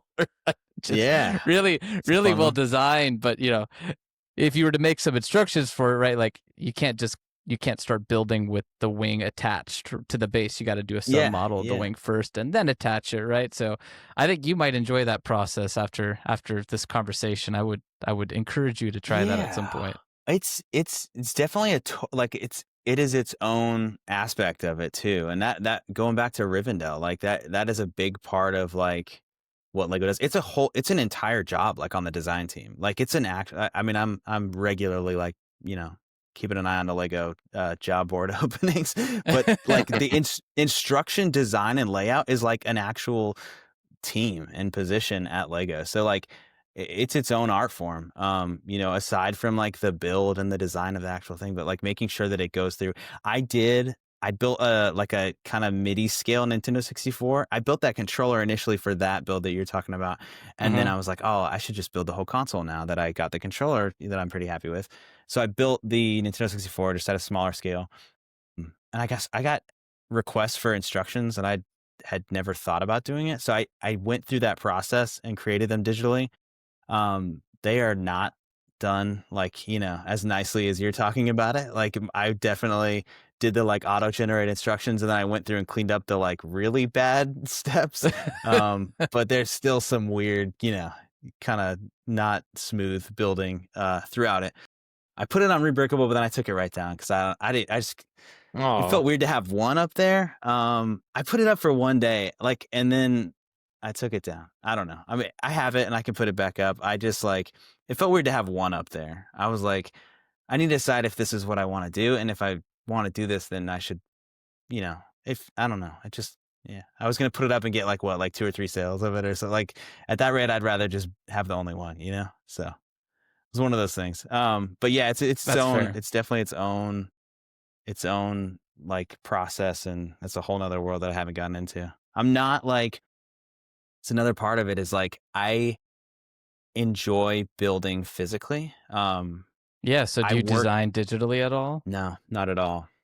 At all. That was the first time that I did it. Was for the 64, and I mean, I didn't enjoy it. Not to say I won't try it again, but that's why I haven't done Bricklink Designer Program. And for me, partially it's because I work on a computer all day. I like when I'm being creative, the last place I want to be is on a computer. I have the same thing with like I said, I make music, and same thing. I want hands-on instruments. I want hands-on like Lego bricks. I don't want to look at a screen. I don't like digital building instructions. The reason that I like to build Lego at the end of the night is because I'm not looking at a screen. I'm not watching a show. I'm not playing a video game. I'm like, this needs to be a purely analog like experience for me. And I get like, obviously that's not the same experience for everybody. Totally appreciate that. But for me, it's just not how I like to design. I also, again, I like the limitations. I like working with like, of course, like at a certain point, I'm going to need a certain piece in a certain color, and I'll have to, figure out a way to get that. But I do like just building with what's available. Like when you used to dump out your whole Lego bin and you had to build, what you wanted to build, but you only had the pieces that were available to you. I think there's something like really freeing creatively I think that's where the kind of challenges, I don't know, it helps me grow, I should say, like in terms of like my build. Whereas if I'm building digitally, I feel like I'm always chasing perfection, or like there's a right way to do this, right? Because I have access now to every single piece and every single color that's ever been made. So there's a right way to do this, and every other way is not the right way. Whereas when I'm building the Magic School Bus here, it's just with the pieces that I have. And I got it to a place where I'm really, really happy with it. Not to say I couldn't put it in Bricklink and be like, oh, this piece, exists, and I could change all these things out. Something that's just my style. Yeah, so no digital for me. That's another like, that's why I haven't done Bricklink. I love the idea of it, and at some point I want to do it, but I'm not there. I would have to probably build it physically and then put it into the designer program. I think the problem with that is that you have, like a palette of pieces that are available to use for those sets. Yeah. That's where I would get in trouble, is I would probably be building with stuff that's not in there at all, and then have to set. But I don't know. We'll see. When you're building something and you do run into a limitation where you're like, for example, the Magic School Bus, and you've got those interesting sloped pieces up front for the hood. And if you had maybe like 2 of those in yellow and 2 of them in like dark bluish gray, for example, you're like, man, I really need these in yellow. Do you then go to Bricklink and like buy them? Do you build it with kind of a weird color in it first, or do you really try to limit yourself to like, no, if I don't have it, then it just doesn't make it into the final model? No, I definitely, yeah. I mean, I'm definitely building with what I have at first, and a lot of the builds are probably pretty rainbow. But I ordered, like, what's crazy about that set actually is they had the big Simba set on clearance at Costco, and I bought a couple of them, and it was like, that had all the pieces for the bus. So like, ironically, I really didn't have to order a lot. That's where I got most of those pieces out of, which is crazy. Nice. Sitting here literally trying to think of what set you bought on sale to get all that yellow. Really? Yeah. It was that, man. It was the Costco. Like 2 minutes Costco ago, clearance. I was like, what set? I was like, the Moana? Yeah. No, that was more blue. And Simba. Okay. It was Simba. Now we know. Yeah. Classic. But no, I didn't have every piece. I had to order pieces. So it was like gray at different points from, Star Wars remnants, and I ordered those pieces. Or I definitely I'm getting pieces, like even on the guitar build that I did, like the hole that's in the acoustic part of like the acoustic body, that was a piece that I didn't have in that color. So it was the same thing. I got a set just because it had that piece in it. So I'm definitely like doing that. I have I'm building the King of Red Lions, which is the boat from the Zelda Wind Waker game. the red boat. It's on the logo, and so I'm building that right now, and it's a bunch of weird pieces. So it's on the shelf behind me, but it's a bunch of different colors right now because I have pieces that I'm gonna need to get in red now. So I don't try to like, I'm not trying to completely limit it because otherwise it would probably just look terrible. But I'm building with like, kind of what I have access to and then subbing them for sure. And do you find that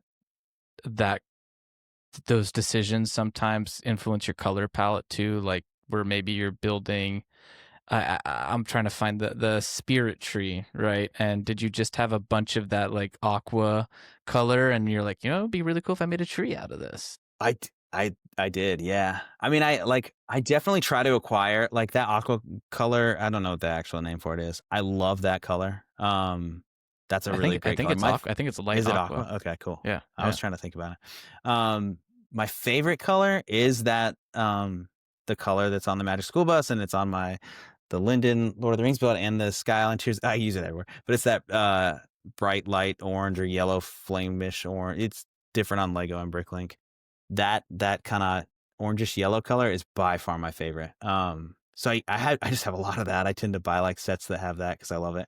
But I definitely like it. So I did the spirit tree was another one that was it was a tips and bricks kind of Instagram contest where you had to use two like complementary colors, and those were my two favorite colors, so I used them. I bought a bunch of those round pieces because the Fender Stratocaster set that they have, I have a Telecaster that's in like it's surf blue or surf green. It looks like that aqua color though.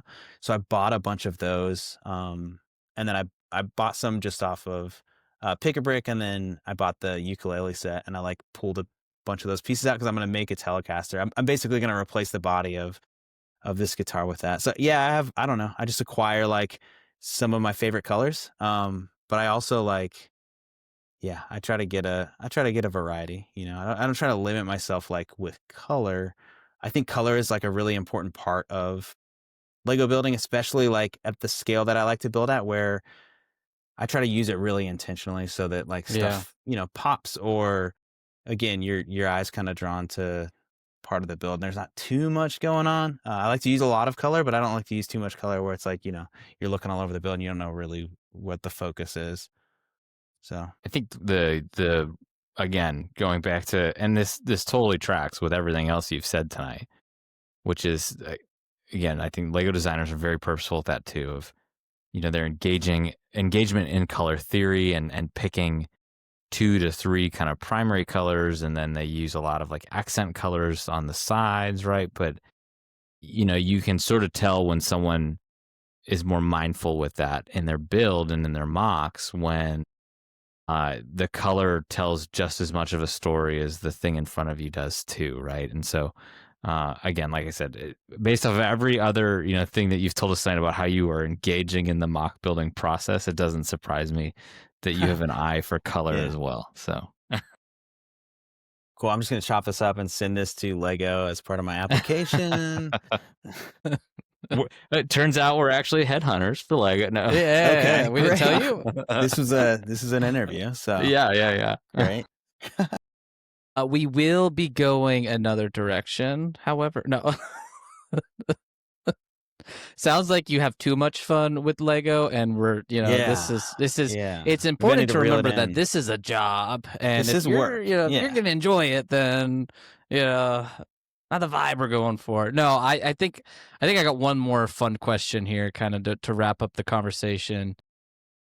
What theme? And I'm going to preface this because Wes and I will talk through every Lego Ideas review stage. We talk through not all the sets all the time, and it was 146 last time, but we talk through all the review stages. And there's commonly a Taylor Swift, a Totoro, another Studio Ghibli, a SpongeBob, a Appa. Yeah, not just Avatar, Appa. There's always an Appa.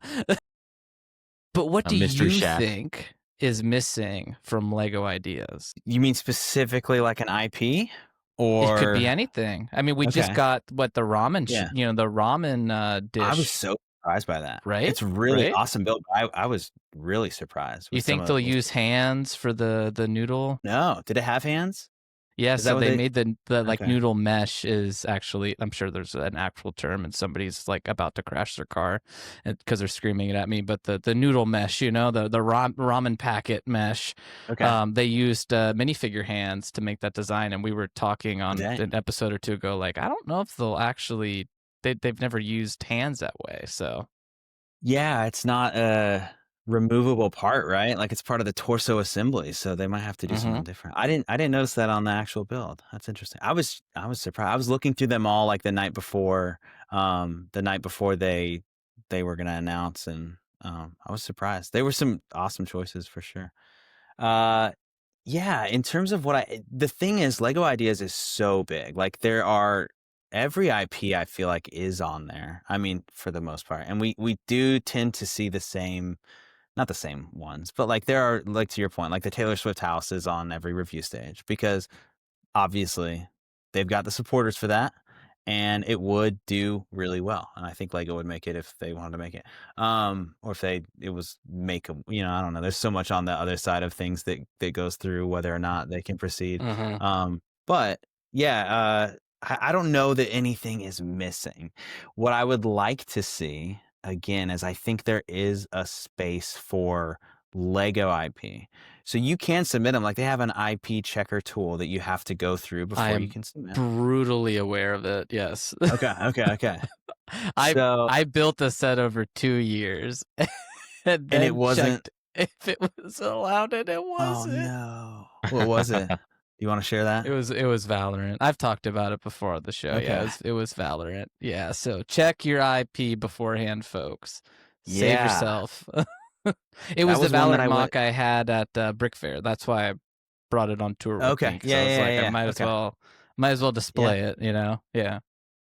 Oh, that's brutal. Yeah. It's a helpful tool for sure. Some of them I'm like surprised by. There are some, like, you obviously can't do stuff that they've done before, but there are some, again, I'm like really am into the Nintendo and like the gaming related builds, and there are some Nintendo IPs that you can build for. Like you can't submit Super Smash Bros for whatever reason. Maybe because Link and Mario are in there, but you can submit Kirby, you can submit Metroid, you can submit Splatoon. Like all these other like pretty big Nintendo franchises are on there, which is interesting because they already have an agreement with Nintendo, obviously, like a license in place. So those are ones that I think I'm surprised we don't see more of or don't advance. But my real answer is like, really, it's Lego IPs because Adventurers is a selection. Like you can look and it will say you're allowed to submit Adventurers. You're allowed to do Blacktron 2. You're allowed to do, Rock Raiders and all these different like themes. Again, I'm surprised we don't see that. That's what I would like to see more. And again, I haven't submitted any, so I'm guilty of it. But I'm thinking about doing it now. This is getting me. It's got the wheels turning. I want to get some adventures sets in queue. I think overall, what I would like to see, what I think is missing from ideas, is lower. It's not lower cost. I'm not talking about I'm just lower piece count. Like because obviously that comes with just smaller sets. I feel like so many of them are just massive sets that are meant to be on a shelf and not meant to be played with. And they're really cool. And some of them are play sets, but when they're play sets and they're $300, are they really play sets? Like is it going to be on an adult shelf or is it going to be played with by a kid? And I feel like we're missing, they do gift with purchases, through ideas, but those still, a lot of those are still display sets. They're like on a black display stand or something, or it's like a fixed scene. I don't see a lot of playable and end game affordable sets coming out of ideas.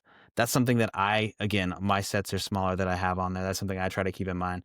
I know it's a lot easier to get 10,000 supporters when you have a giant building that has every single reference to everything in the movie in it. So that's part of it, is like you still do have to get 10,000 supporters, and the really big, really cool sets are going to get supported maybe by people that aren't, ultimately going to purchasing it.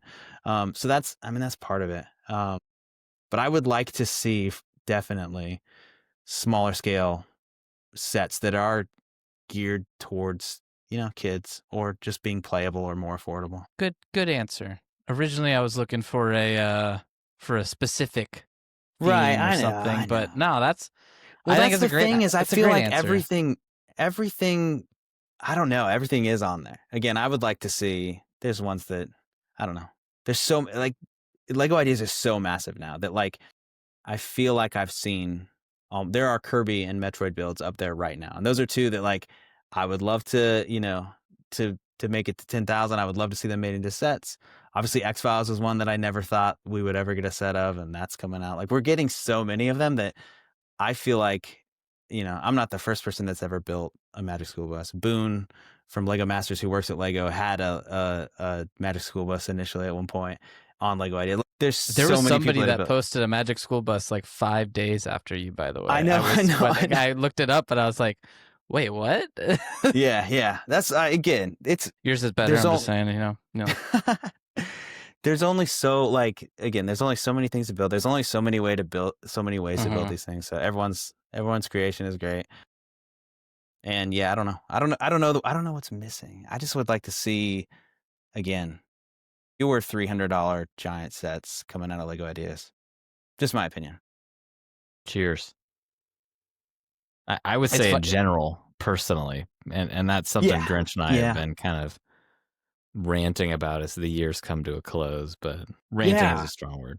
Commenting. I mean, sophisticatedly chattering on. With like Lord of the Rings, I love these massive sets. Like again, Rivendell, I just said my favorite set. I think the best set ever made, personally. Like, but at the same time, I really like my kids are still too young for Lord of the Rings right now. But at a certain point, they're going to be old enough to be watching Lord of the Rings. They're not going to get $500 Lord of the Rings sets. I miss these themes having smaller, like affordable, playable sets. That you didn't have to be an adult collector to get the big, the big giant collectible set. That there was an entryway. At least have them coexist. For those that may or may not be able to see on the show, we found out we can do reactions on the podcast hosting platform. So West has been over here applauding physically and virtually, and I think we're about wrapped up. But I tease this, and I'm just going to put you on the spot here, Jarrett. Let's make this building competition a thing. I'm inspired. Do you want to collaborate on this? I would love to. Yeah. I'm up for whatever. All right. So the year. Follow Wilderland Builds on Instagram and AFOLs Welcome. And the day after this episode is live, we will have a follow-up post with the rules for our first ever building contest. West, I hope you're also okay with this because, 50-50 and, What was that, West? You're going to buy a giant set to give away? Oh, wow. That's so kind of you. $300 set? $300. I have a Simba from Costco. Yeah, there you go. So I think we'll have some fun with it. I think rules, that was a joke. Nobody go to the FCC with that one.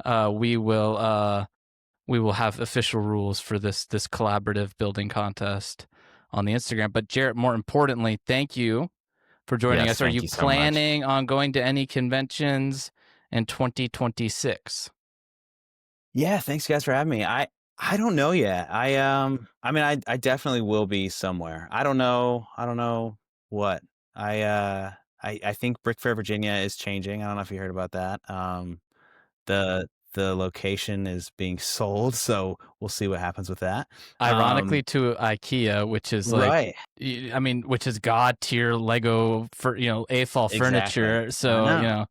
There's all of my poetry, right? Everything here is IKEA. So yeah, maybe they'll just be nearby and we can go stock up on shelving, after the event. There you go. But no, I would like to do Brick Fair again. I think Brick Universe Raleigh is like hometown show for me, and that was a really great one, so I'll do that. I want to do Chicago, Brick World Chicago. That's the one. That's a big trip for me, and I don't know that I'll actually do it, but that's the one that I want to experience at least once. So, but nothing in the books right now. We'll see. I think IKEA's marketing department's going to be like, man, we get a spike in Billy sales during the month of August in Virginia. Like, what are you guys doing down there? I don't know. I mean, people a bunch of nerds come in buying them. That's right. I'm more of an Ivar fan myself. Yeah, classic. They need to. They need to hand out like a $5 off coupon for everyone who goes into the Lego convention. They should. They give out that'd be like half off half the store. With some stuff. Yeah. Should do that. Well, thank you again. We certainly appreciated you joining us, getting on the show here. And folks, follow Wilderland Builds on Instagram and support the Magic School Bus on Lego Ideas. Thanks for joining us, Jarrett. You are welcome back anytime. Thank you. Awesome. Thanks, guys. I really appreciate it. Fun time. Brick mail. All right. Well, big thank you again to Jarrett for joining us on the pod. Please go and support his Lego Idea set if you would like to see it become a official Lego set potentially one day. West, why don't you go ahead and take us through the first brick mail? Alrighty. So our first brick mail this week is from your boy Taco. And Taco, it's been a while, man. Thank you for writing in. We missed you.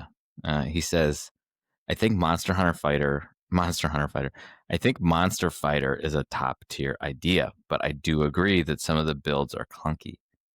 I personally like the steampunk touch to the theme, but understand the style doesn't appeal to everyone. Lego definitely needs to brainstorm a new creepy theme. Yes, I would agree. I agree too. I feel like they've been close, but I think, maybe they feel burnt out at this point. But maybe been it's a case close. too of like you mentioned Grinch just now, right? Like them feeling like they constantly get burned on these themes, with Hidden Side kind of performing poorly and stuff. Although I would argue like they're not taking away, right? Like the lesson that they're taking away is maybe not the right lesson. I think people want a spooky theme. I think we just don't need augmented reality or, 1950s steampunk. Like I think we just want like monsters. So We want monsters. Oh, sorry. I thought we were going to chant that. no. So yeah, thank you, Taco. We agree. We do agree. Tanner C12345 writes in, hello, gentlemen. Tanner C from Spotify here. Great discussion to listen to. And I assume by from Spotify, you mean you came from the Spotify podcast and commented on the YouTube video, and not that you work with Spotify, because if you do, give us a call. No, but first, to provide my answer to Grinch's question, and he time-stamped it, I would love to see some more minifigure scale / play scale pod racers other than Anakin's and Sebulba's pods. There is some really cool and diverse design language available that hasn't been tackled since 2001. This may be a bit of a hot take, but I would also love to see a re-release of the original 1999 set 7140 X-Wing. While it may not be the best looking X-Wing that has been re-released, I would almost argue that it is the best Lego X-Wing due to prioritizing toy first and display piece second. Plus, it has the benefit of the early Lego Star Wars features of including fun suggested alternative builds in the back of the instructions, maybe a fun 30th anniversary release. Secondly, question for you all on the topic of Star Wars and the minifig discussion from a while back. On a scale from 1999's Luke Skywalker pilot to 2023's Luke Skywalker pilot in the UCS X-Wing, how much detail do y'all prefer on your minifigures? Arm printing, leg printing, when is too much, or is there such a thing as too much? Personally, I lean towards preferring minimalistic details on figs, but I am interested in hearing y'all's thoughts as well. A lot to unpack there, and I agree with your pod racer comment. I think we really haven't seen anything outside of Anakin's. I know we got that Sebulba pod back in the day, and I think there was Gazgano's pod racer too, and there was another one that was part of the Watto Junkyard set. Yeah, from but we like got an 2000. updated Sebulba too. Correct. So there was, and that was a good set in my mind. I think it looked great. So, but I agree, more pod racers would definitely be cool. As far as the X-Wing goes, I actually agree with you. And I think that's where when West asked me, like, what would you want to see? And I was kind of like, I'm cringing at myself because I'm going to say a $40 X-Wing, but that's what that was. And it really was not that bad of an X-Wing. I mean, I have it, right? It's exactly what you need it to be. It's not chock. I mean, it's a $40 X-Wing. It's not chock full of details, but it's a good scale for an X-Wing. And I think that's kind of what I would like to see too. Now, I don't know if it needs to be that exact one. Maybe, they don't have that color anymore, right? That it was in that dark gray, but it would be cool to just get something smaller. And I'm afraid, based off of what we've heard, they're going to go the opposite. Well, they're going to go that direction. It just won't be the price that we want. So I'd like to pitch a counter proposal, which is you do that, but you have it side by side with a kind of like, I wouldn't even call it master build because that doesn't fit, but more like that 2017 X-Wing where it's kind of like the best minifigure scale version Lego can make. And you have a kind of a dual set where it's the OG one that they've recreated and what is effectively 2029 and kind of like the best version of a Lego X-Wing that they could make in 2029 and kind of sell them side by side. And I think that would be really interesting as like a special 30th anniversary series. I do want to note, right, if you recall, that original X-Wing had those hinging pieces. It was like the inverted boat piece that Lego had at the time that was 4 wide and had a 2 stud kind of center to it, and then it kind of came up on the sides. And this was one of the inverted one with the hinges on it. And they don't make those hinges anymore. So like you said, not only do they not make the coloration of the old gray and light gray, but they also don't make those hinged pieces anymore. But that could really easily be fixed with just a version of that piece on top of like a 1x4 tile stud, those tile stud combos. So there's a lot of easy workarounds is all I'm getting at. And in terms of that conversation, it wouldn't be, like you said, a 1-to-1 replica, but you could make it pretty close and faithful to the original, I think in a really meaningful way. Yeah, I think it'd be fairly easy to modernize.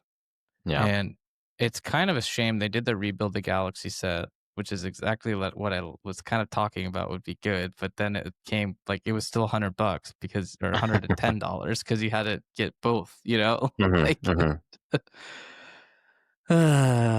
Anyways, okay, the last question here, the question on minifigure details. I prefer a mixture of both. I like arm printing, I like leg printing. Where I think it goes too far, like I think Clone Army Customs goes a little bit too far with some of their minifigures, where it's just overtly detailed. It almost looks fake to me, and maybe I'm just a Lego boomer because I've been at it for so long. Whereas like not having leg printing doesn't ruin a minifigure for me, but it certainly enhances it where it does. And I think what's for sure is I would definitely, with Lego getting more expensive, so objectively at this point more expensive with some of these sets where we are getting out of this traditional range of value. I would like to see an increase in some of that, right? Maybe it's more dual molding legs at a minimum. Maybe it's more leg, just front of the leg printing. I don't even need side. Again, when it gets too much printing, it does feel like too much to me. There's kind of a fine line in my book, and it's kind of like, the definition of leadership. Like I can't describe it to you, but I'll know it when I see it, sort of thing. And for me, when I look at like Clone Customs, Clone Army Customs, those are too detailed in my book. Wes, what about you? Yeah, interesting take there, Grinch. I kind of come down along a similar line. I think, it's tough, right? The spectrum that you're playing with here is like the more customized or more detailed the minifigure becomes, the more the parts in that minifigure are sort of associated with that figure itself, right? And you can't reuse them in other sets. So if I have like a set of of legs, a torso piece or leg piece that's printed, right, with like armor details or something. That can now only kind of be, I know that we can sometimes mix and match within sort of a general theme, but it kind of gets stuck within, some sort of theme like that. So when legs are left blank, for example, then you can use them in other sets. And I think that's kind of a good thing. But like you said, Grinch, when a set's expensive and you're buying like a UCS set, or, the one that really bothered me was Black Panther sets. When they came out from the movies, like they never had printed, like the Black Panther figures never had printed like legs. And it just bothered me. And I understand, right? I mean, like the figure has like a black torso, black arms, but like the leg printing, I think would have been really easy to do on a set like that. And I just felt like that was not as fun. And I think there's some ways that there's sets where I think I would have preferred more detail and sets where I feel like the detail isn't as necessary. But like Grinch mentioned, dual molding legs, I think goes a long way, where it looks like boots. It looks like, an interesting inclusion there that can be sort of more widely used, that I think is really interesting, that doesn't require printing. Dual molding arms, I think, is an interesting new technique Lego's been exploring on a few of their minifigures. So I think there's more to just printing. And our last kind of plug, if Lego's going to do printing on minifigures, it would be really great if they could do it well. And there are plenty of examples of white printing on a black piece, white printing on a red piece, for example. Maybe, a controversial print from a few years ago. Looking at you, Clone Commander Fox, I think it was. From the Coruscant gunship, right? Like if you're going to do it well, because it really makes a big difference. And if that's just not something that you feel like you can execute at a high level, then don't, right? So that would be my take. All right, Mr. West, why don't you take the last brick mail? Okay, this last one is a little long and is from a writer by the name of Pez. And Pez says, "Gents, the last few shows have been really good and thought-provoking, and I've enjoyed them immensely. I have a few thoughts to share, so I hope a slightly longer email is okay. I'm still listening to older episodes in reverse order, which has created some fun moments. When a current episode sparks a question, I often end up finding the answer quickly in an older episode I listened to right afterwards. For example, when you were talking about Monster Fighters, I realized I hadn't heard you discuss the Bricklink Designer program sets. Then right after that episode, the topic popped up in a past one. Series 5 included Adventures in Transylvania, which sold very well and is one of the most beautiful LEGO sets I've ever seen and now proudly own. Its success really shows that there is an interest in a monster-based theme. I think you nailed it in saying it needs to be a true monster theme and not a steampunk variation or something too far removed. Let the monsters be the story. There is such a great playground of characters and settings that could be explored. A Silver Age monster theme would be incredible, with so many iconic visuals that would look great in LEGO form." The other topic I wanted to mention is the LEGO doll versus minifigure discussion. I have a 12-year-old daughter who also enjoys LEGO. We recently walked through the aisles at Target, and she told me she doesn't want sets with dolls because she feels like they're sexist. When I asked why, she pointed to the way LEGO still divides things into girl sets and boy sets. The colors on the Friends boxes and the youthful look of the designs make her feel like they're aimed only at young girls. When we got the Wicked and Wednesday sets, she said those bother her most. These are properties she actually likes, yet because they have the dolls instead of minifigs, she feels like LEGO is labeling them as being for younger girls. She found that especially strange for Wednesday, since the show targets teens and adults. I don't personally like the dolls very much either, but I know that I'm not the intended audience. Still, it made me wonder how LEGO decides that line, like why we're Twilight minifigures and not dolls. With LEGO having so much focus on inclusion these days, it feels like having this separation might actually be less inclusive. Lastly, I just finished the Star Wars episode, and I loved how Grinch brings his number-focused nerdiness into the conversation.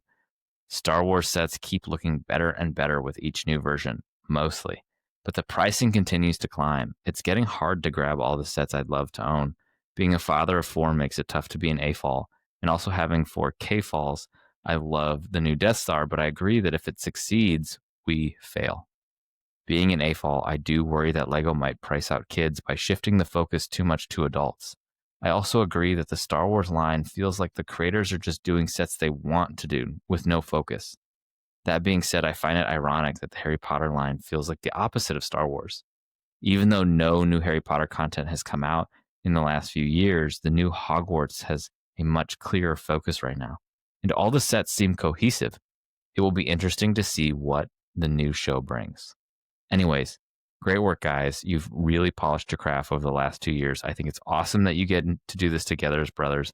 I know you've built a strong following, but I imagine the pod has to have brought you closer, which sounds like a bigger win than ratings.